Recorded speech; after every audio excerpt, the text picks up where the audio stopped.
Hi, I'm Dave. Welcome to the channel. In this video, I'm going to show you my big pink one.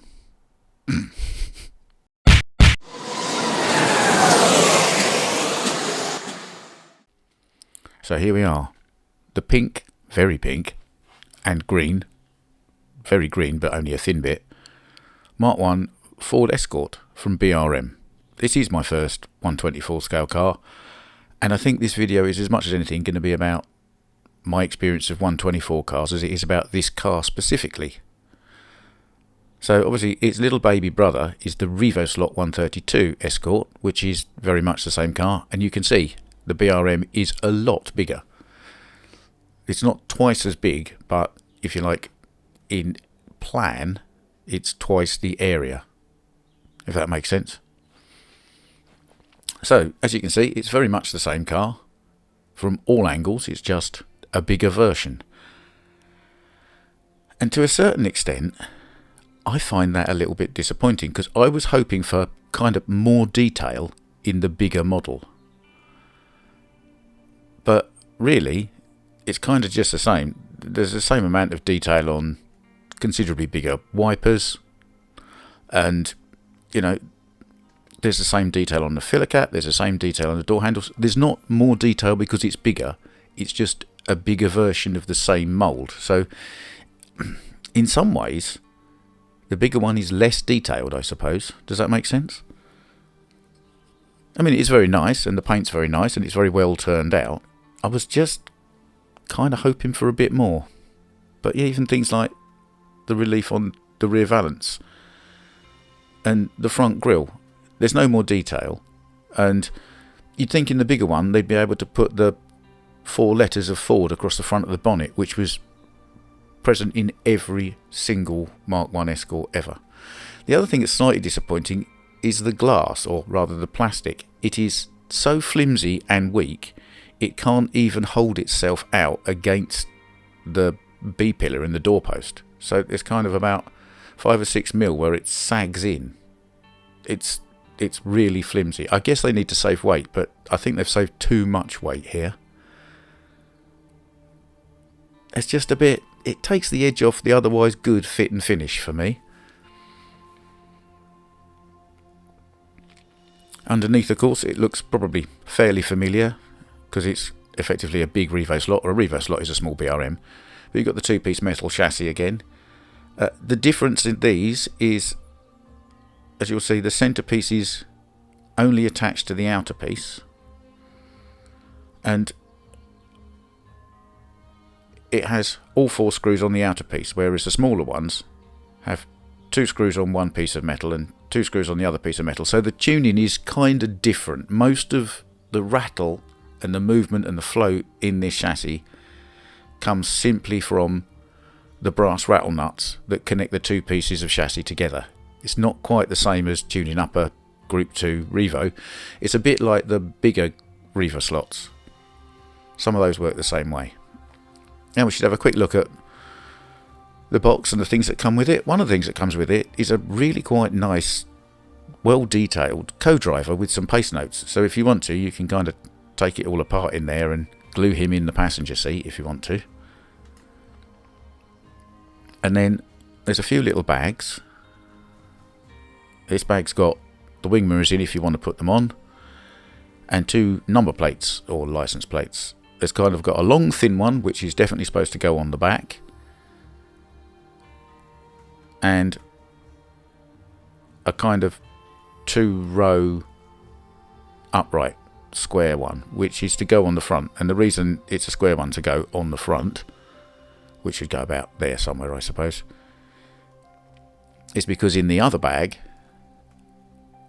there's a pair of CB Rally spotlights which you can put together, and they would fit on the front grille there. So hence a square license plate, because you wouldn't see a normal one with the lights. There's also 4 of these kind of bonnet and boot, or what's that, hood and whatever. Anyway, the rubber toggles, which you could put on if you wanted to. I don't think I'm going to. just the one sticker from BRM. You get 2 stickers with a Revoslot, just saying. And to anyone who's watched a Revoslot video or got a Revoslot, the BRM literature is very much the same, it's just bigger and it's got more bits in it. There are a couple of noticeable differences. This model has a straight and a camber axle, front and rear.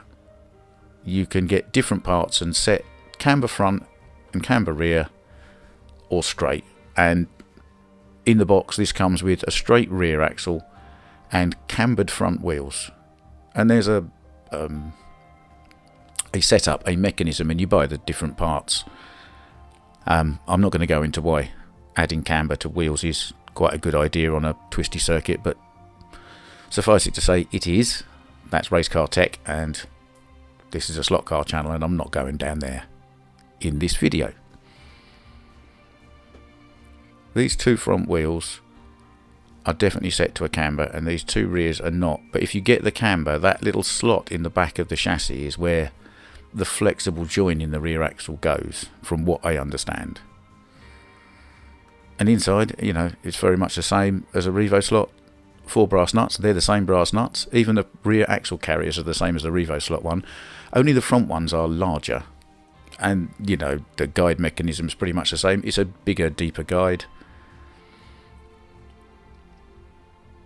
Angle winder motor. It's got a plastic gear, pinion gear, rather than a brass one.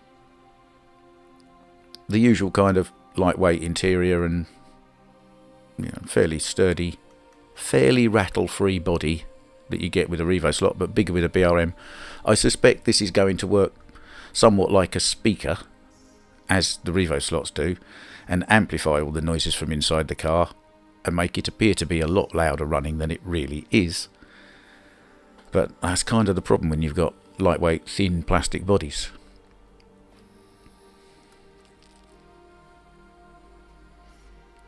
So we should take this for my first drive of a 1/24th scale car. Now, it's fairly well handling. The initial shock of it being massive on the track is something that's taking a while to die down. At this point I'm just going, wow, that's big, and trying to get it around the track. It is like a big Revoslot. It's quite a lot of fun. I'm starting to get the hang of it now. Because they're bigger and heavier, you have to be slightly different with the throttle. You need to get on it a bit earlier out of the corner because of, I think, just weight and inertia. And you need to get off the throttle and on the brake a little bit earlier into a corner for the same reason. But once you sort of time shift your responses to the trigger, sort of to add a bit of lag or take a bit of lag away, as you can see, you kind of get the hang of it fairly quickly.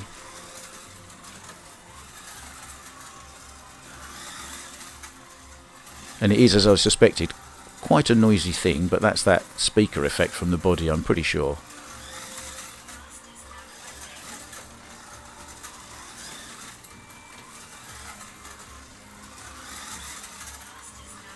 I'm starting to build up some speed now and getting the tail out a bit. Whoop.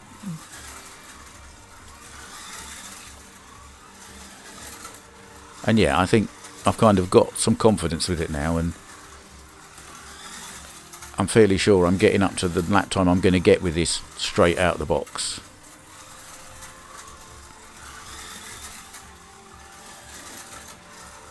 It does seem to turn more sharply and more efficiently to the right than it does to the left, which I'll investigate in a little while. But that was pretty good for a first go, I think. And straight out of the box, I managed to get fairly consistently in the 6.5 second mark, which isn't out of this world, but you know, it's a new driving experience, so I'm still getting the hang of it. What I did notice, as I mentioned, was the turning was different one side to the other. So here's the wear after that session on one tyre, and here is the wear on the other tyre, which you can see the wear band is much wider on this one. It was only about a quarter, and on that one it's about half. So I looked at the camber, and as you can see, this is the camber at the top, and this is how the axle block post sits on the chassis this side. Now this side, the camber is considerably higher, and I'm sorry the picture's a bit blurry, but that is sitting awkwardly and differently as a block on the chassis than the one the other side was. So there's a kind of discrepancy in manufacture there. I've got one that's more than the other, and what I had to do was take the over cambered one out, and there's that little ridge on that block, and I had to file it down. Now I'm all for tuning cars, but I don't think you should have to take a hand file to a CNC machine piece of billet. Maybe that's just me. Having sorted the camber issues out, as you can see, this is a noticeably different car already. I'm much more confident with it. It's sitting on the track more evenly, and you can definitely rip it round a lot better. So that's a big improvement.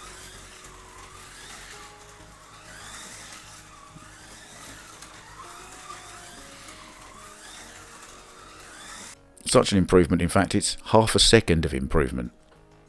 And that really was, I didn't do anything else to the car, I didn't oil it, I didn't do anything. I just adjusted that camber so they were both the same and ran it round the track again. And it was half a second quicker, which I'm quite staggered by. That's quite a big difference for quite a small thing. Now, after I've trued the tyres a little and oiled it and generally tightened everything up, this is how it runs.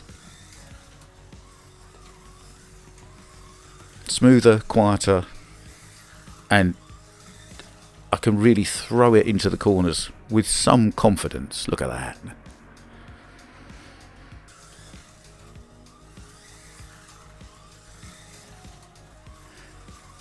So yes, with a bit of fettling, this car has become a real pleasure to drive.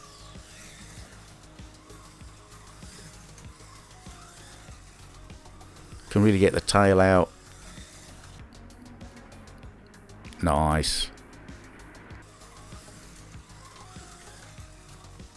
And it suits my style of driving, certainly a lot more than a slot it does. I like to sort of slightly overdrive a car into a corner and then use the power to get it to sort itself out. And the slottits don't. They like you to drive nice and in line, and that's not me. This definitely is, though. So there we are, with some fettling and a bit more confidence again, I'm down to 5.8 seconds, which makes it 17th fastest overall. And for a big lumbery car, it's put it right up there with the SRC Capri and things like that. So it's competitive, and I haven't finished tuning it yet. It is a great looking car, I have to say this. And I guess I've got two perspectives on this overall. If you're coming at this from not having a 132 Revoslot of this car, you'll get this car, you'll think it's amazing. It is amazing, and you'll enjoy it, and I don't know what else to say. Of course, it's a great car. However, if you've got the 132 scale car, this is expectation management. It's not a better model because it's bigger. I think it probably should be. There should be a few extra touches, but there aren't. So it's just kind of the same but a bit bigger than the Revoslot one. And that is a bit underwhelming. The other thing, which is my kind of alternate review on this, is you can buy the Revoslot for £80 in the UK at the moment, and this car is £35 more, which isn't quite half more, but it's £35 more. And I'm not convinced you're getting £35 more stuff for your extra £35. The car is the same model, just bigger. An awful lot of the internals are the same, you know, the rattle nuts and the rear axle posts and so on. There's only a couple of slight differences. The net result is there's 20 more grams of metal in it, and there's 20 more grams of plastic in it. And yeah, the wheels are bigger. But in terms of value for money, it's not, for me, it doesn't represent the extra £35 of investment in physically in terms of what you've got. I'm looking at it and thinking, that doesn't cost half as much again to produce as the Revoslot does. It costs a little bit more, but I'm not convinced. So that's a second verdict. Anyway, thanks for watching one of my videos. If you liked it, you will find a button specifically for that. Please subscribe to the channel, it's free and it does help, and if you hit the bell you'll get a notification the next time I post a video. And of course check out this slot car channel.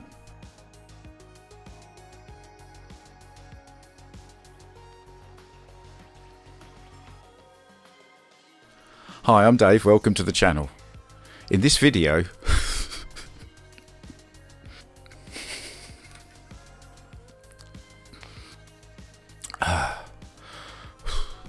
Hi, I'm Dave.